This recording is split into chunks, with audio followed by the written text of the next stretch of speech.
अस्सलाम वालेकुम क्लास 9। आज हम एक्सरसाइज 1.3 का क्वेश्चन नंबर 2 सॉल्व करेंगे। The diagram shows right angle triangle ABC in which the length of AC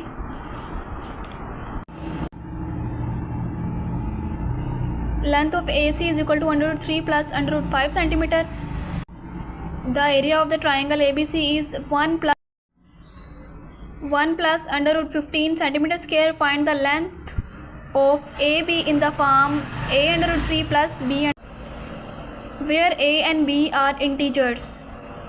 अब इसमें उन्होंने क्या कहा हुआ है हमें कि हमें एक डायग्राम दी गई है जिसमें एक राइट एंगल ट्राइंगल ABC है। राइट एंगल ट्राइंगल का मतलब ये है कि इसमें एक एंगल 90 का है और क्या गिवन है हमें in which the length of AC, और AC की हमें लेंथ दे दी हुई है वो √3 प्लस √15 है।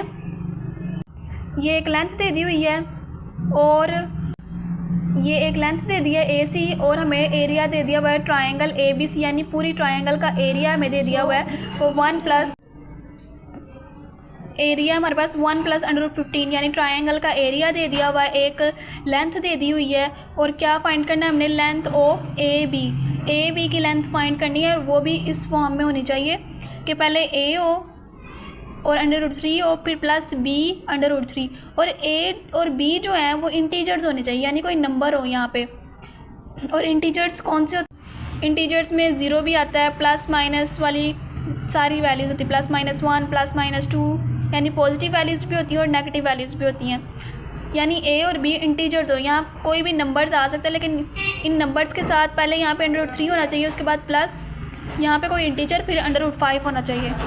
हमें एक साइड दे दी हुई यानी एक लेंथ दे दी हुई है और ट्रायंगल का एरिया दिया है और ट्रायंगल की एक साइड दी है और हमने क्या फाइंड करना है, दूसरी साइड उसकी फाइंड करनी है AB। एक साइड दे दी है और पूरी ट्रायंगल का एरिया बता दिया क्या है और एक साइड फाइंड करनी है, एक ये वाली लेंथ फाइंड करनी है AB, ये वाली लेंथ हमने फाइंड करनी है AB। एक ट्रायंगल का एरिया निकालने के लिए फार्मूला क्या होता है, पहले हम गिवन लिख लेते हैं। हमें गिवन क्या है, गिवन क्या हमें length of AC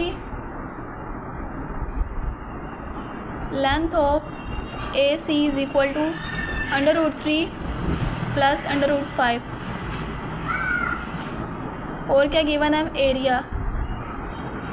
area of triangle ABC 1 plus √15 centimetre square और हमने क्या फाइंड करना है लेंथ ऑफ AB ये हमने फाइंड करना है। अब ट्रायंगल का एरिया निकालने का फार्मूला क्या होता है,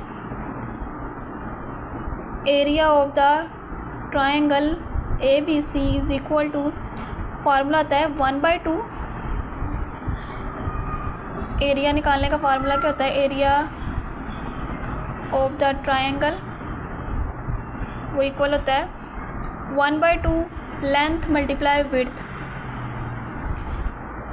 तो 1/2 आ गया लेंथ क्या होती है, ये वाली लंबाई क्या है हमारे पास यहाँ पे AB, उसके बाद मल्टीप्लाई विड्थ यानी चौड़ाई, तो वो क्या है हमारे पास AC। Area of the triangle का फार्मूला क्या हो गया 1/2 AB साइड AB की length of AB multiply length of AC। अब एरिया ऑफ द ट्राइंगल ये भी हमें गिवन है, क्या है हमारे पास 1 plus √15 is equal to 1/2 as it is. AB हमने फाइंड करना है तो AB एज इट इज़ आएगा मल्टीप्लाई AC क्या है हमारे पास √3 प्लस √5। अब हमने AB फाइंड करना है तो बाकी सारी वैल्यूज़ को हम दूसरी तरफ ले जाएंगे। 1 प्लस √15 पहले हम ये 2 दोनों के साथ मल्टीप्लाई हो रहा है, 2 को दूसरी साइड पे लेके जाते हैं इक्वल के दूसरी तरफ। 2 यहाँ पे डिवाइड हो रहा है सबके साथ, 2 यहाँ पे डिवाइड हो रहा है तो दूसरी साइड पे जाके यहाँ पे इसके साथ मल्टीप्लाई हो जाएगा। तो यहाँ पे क्या रह जाएगा AB मल्टीप्लाई √3 प्लस √5। अब हमने AB फाइंड करना है, इसको भी हम दूसरी साइड पे लेके जाएंगे। यहाँ पे ये ए बी के साथ मल्टीप्लाई हो रहा है, वहाँ जाके इसके साथ डिवाइड हो जाएगा। 1 प्लस √15 के साथ डिवाइड हो जाएगा √3 plus √5 is equal to AB bar. अब डिनोमिनेटर में अंडर रूट वाली वैल्यू आ गई है, तो हमें डिनोमिनेटर को रैशनलाइज़ करना पड़ेगा, और डिनोमिनेटर को रैशनलाइज़ करने के लिए हमें इसके कॉन्जुगेट फैक्टर से मल्टीप्लाई भी करना पड़ेगा और डिवाइड भी। और ये मेथड हमने पीछे किया हुआ है कि जब दोनों वैल्यूज़ जो होंगी वो अंडर रूट वाली होंगी तो सिर्फ सेकंड वैल्यू का साइन चेंज होगा कॉन्जुगेट फैक्टर निकालने के लिए। तो यहाँ पे सेकंड वैल्यू √5 का साइन चेंज हो जाएगा, यहाँ पे माइनस आ जाएगा। तो हमने इसके कॉन्जुगेट फैक्टर से √3 माइनस √5 से मल्टीप्लाई भी कर दिया और डिवाइड भी कर दिया। अब हम ऊपर वाली वैल्यू को ऊपर वाली वैल्यू के साथ मल्टीप्लाई करेंगे और नीचे वाली वैल्यू को नीचे वाली वैल्यू के साथ मल्टीप्लाई करेंगे। ऊपर वाली वैल्यू को ऊपर वाली वैल्यू से मल्टीप्लाई करवा दिया और नीचे वाली वैल्यू को नीचे वाली वैल्यू से मल्टीप्लाई करवा दिया। ये फार्मूला यूज़ करेंगे a minus B A plus B. अगर a माइनस बी और a प्लस बी हो तो हम उसको क्या लिख सकते हैं, a² माइनस b²। यहाँ पे हमारे पास a क्या है √3 और b क्या है हमारे पास √5। तो यहाँ पे हम फार्मूला पुट कर देंगे, 2 एज इट इज़ लिखेंगे और इन दोनों को कैसे मल्टीप्लाई करेंगे, पहली वाली वैल्यू को नेक्स्ट सेकंड ब्रैकेट के साथ कंप्लीट मल्टीप्लाई करवाएंगे, फिर सेकंड नंबर √15 को सेकंड ब्रैकेट के साथ मल्टीप्लाई करवाएंगे। पहले 1 को दूसरी ब्रैकेट के साथ मल्टीप्लाई करवाना है, फिर प्लस 15 इसको दूसरी ब्रैकेट के साथ मल्टीप्लाई करवाना है। इस तरह से पहले इसको दोनों के साथ मल्टीप्लाई करवाया, फिर प्लस 15 को दोनों के साथ मल्टीप्लाई करवा दिया। अब नीचे हम फार्मूला अप्लाई करेंगे a² माइनस b²। ये a प्लस बी और a माइनस बी है तो हम इसको क्या लिख लेंगे, a² माइनस b²। a हमारे पास क्या है √3, तो √3 का स्क्वायर, माइनस b हमारे पास क्या है √5, तो √5 का स्क्वायर आ जाएगा।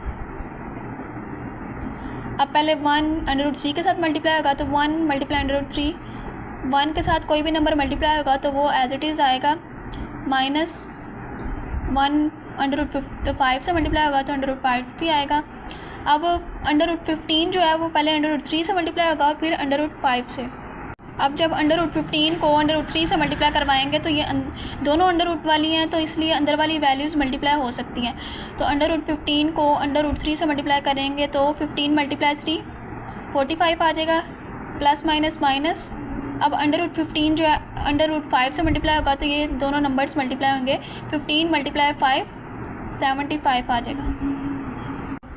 अब √3 का स्क्वायर लेंगे तो स्क्वायर जो है वो अंडर रूट को ख़त्म कर देगा, ये 3 आ जाएगा, माइनस √5 का स्क्वायर लेंगे तो स्क्वायर जो है ये अंडर रूट को ख़त्म कर देगा, यहाँ पे 5 आ जाएगा। 2 √3 माइनस √5 प्लस, अब 45 का एलसीएम लेंगे हम, 45 का भी और 75 का भी। पहले 75 का ले लेते हैं। अगर 2 से देखें तो क्या ये 2 पे सोल्व हो रहा है, 2 3 था 6 1 कैरी तो 15 तो 2 के टेबल पे नहीं आता। अब 3 से कर लेते हैं, 3 2 था 6 15 आता है 3 के टेबल में, 3 5 था 15। अब ये 3 के टेबल से भी नहीं हो रहा तो इसको 5 के टेबल से करेंगे, 5 5 था 55 और 5 1 था 5। अब 45 का भी हम एलसीएम निकालेंगे, ये 3 के टेबल से हो रहा है तो 3 1 था 3 1 कैरी 3 5 था 15, 3 5 था 15 5 1 था 5। अब हम 45 की जगह पे क्या लिख लेंगे, 3 की पावर 2 मल्टीप्लाई 5, क्योंकि जो 3 है वो 2 टाइम्स है, माइनस। अब यहाँ पे हम क्या लिख लेंगे, 3 मल्टीप्लाई 5 की पावर 2, क्योंकि यहाँ पे 5 2 टाइम्स है। 3 में से 5 माइनस करने हैं, इसका साइन प्लस का और ये माइनस का, प्लस माइनस माइनस दोनों को माइनस करें, 5 में से 3 माइनस करें 2, बड़ी वैल्यू 5 है, 5 के साथ माइनस साइन है तो ये माइनस आएगा। अब ये 2 इस 2 से कैंसिल हो जाएगा, √3। अब ये जो माइनस है ये माइनस ऊपर आ जाएगा इधर, माइनस √5 प्लस स्क्वायर √ से ख़त्म हो जाएगा, यानी जो ये जो स्क्वायर है ये √ को ख़त्म कर देगा और 3 बाहर आ जाएगा। 5 बाहर नहीं आएगा क्योंकि उसका स्क्वायर 5 का स्क्वायर नहीं था और उसने अंडर रूट को ख़त्म नहीं किया था, इसलिए वो अंडर रूट 5 ही रहेगा, वो अंडर रूट के अंदर ही रहेगा, वो अंडर रूट से बाहर नहीं आएगा। माइनस यहाँ पे 5 का स्क्वायर था तो 5 बाहर आ जाएगा क्योंकि उसका अंडर रूट ख़त्म हो जाएगा, 5 बाहर आ जाएगा और ये अंडर रूट 3 आ जाएगा।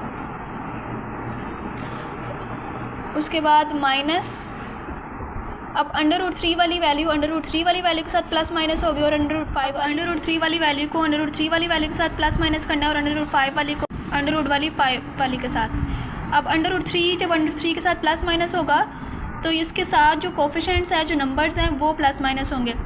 इसके साथ 1 है, +1, इसके साथ -5, तो 1 -5 +1 -5 प्लस माइनस माइनस दोनों को माइनस करें तो 4 आ जाएगा, बड़ी वाली के साथ माइनस था तो -4, तो -4 अंडर रूट 3 आ गया। अब अंडर रूट 5 वाले को सॉल्व करते हैं। इसके साथ 1 है, इसके साथ 3, -1 + 3 प्लस माइनस माइनस 3 में से 1 माइनस करें 2, बड़ी वाले के साथ प्लस है तो इसके साथ भी प्लस आएगा, तो +2 अंडर रूट 5 आ जाएगा।